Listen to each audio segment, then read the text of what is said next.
Let's cook lemon garlic shrimp pasta.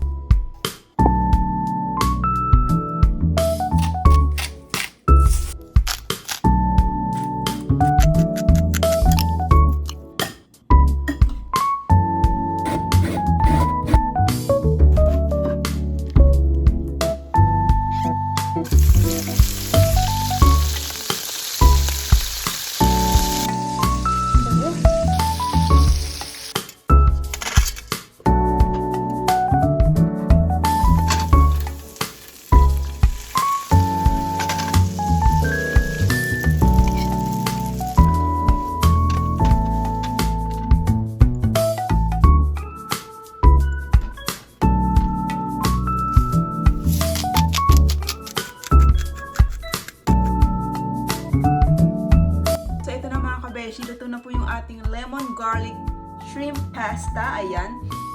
Sobrang bango niya mga kabeshi. Naku, kapag matitikman nyo to, tsak na makakalimutan nyo naman ang mga sakit at hinagpis dyan sa puso nyo. Char.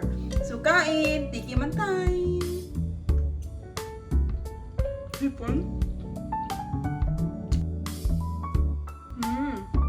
Ang sarap mga kabeshi. Try nyo to.